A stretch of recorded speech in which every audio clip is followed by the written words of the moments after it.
All right, guys, try these two problems and then we will move on to some new stuff.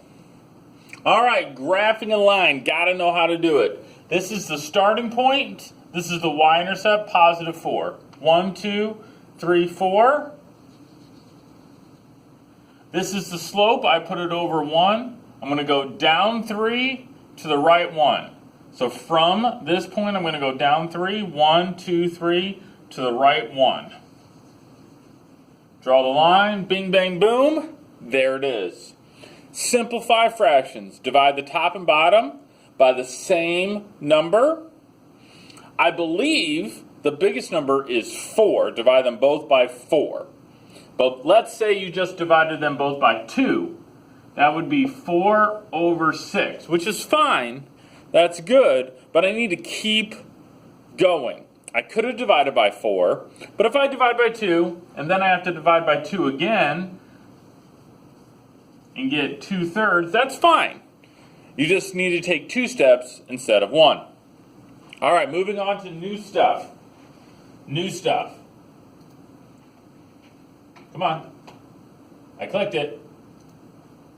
It's a little slow. There it is. Some of you are going on to geometry next semester, so I thought we'd just do a very, very basic stuff. Finding area. Area is the space inside something, the space inside of something. We're not going to do perimeter. Perimeter is the distance around. You'll talk about that in geometry. But this is the distance around. I want to find the area. This is the easiest one, rectangles. Rectangles, all you need to do is take the length times the width, or multiply the two sides. So that is 4 times 10 is 40. But in geometry, they're really going to get you on the units. Area is measured in how many little squares are inside of something. So I'm only going to do it for this one, but it's something like this. See how good I can do. 1, 2, 3, 4, 5, 6, 7, 8, 9. 1, 2, 3, 4, 5, 6, 7. I did it. That's 10. Not bad. 1, 2, 3. 1. So, how many little squares are there? 4 times 10 is 40. And the units are square units, or centimeters squared. So when you get into geometry, hopefully you're like, oh yeah, we talked about that in math then. 4 times 10 is 40.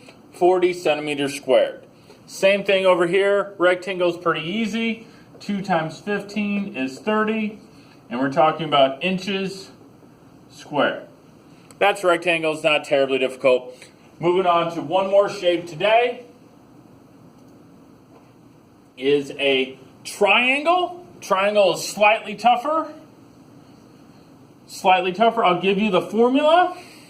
The formula is area equals 1/2 times base times height. 1/2 base times height. So you're going to find the base. You're going to multiply by the height, and then divide it by 2. Base times height, then divide by 2. Base and height are connected by a right angle. Base and height are connected by a right angle. So in this problem, the base is 7. The height is 6, because it's connected by a right angle. And I don't care about this 9. That 9 is fun. That 9 is fine to know, but it helps us in no way in finding the area. 7 times 6, and I'm going to take half of that. So I'm going to take 7 times 6 is 42. Divide 42 by 2, and that is 21 inches squared. If you want, go ahead and try the other ones. I'll do them after you try them. All right, here it is. The base is 12.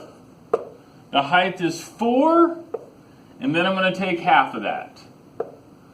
So 4 times 12 is 48. And then I'm going to take half of that. So that's 24 inches squared. Okay, so sometimes the height is on the outside of the triangle. That's fine. It's whatever's connected here by a right angle.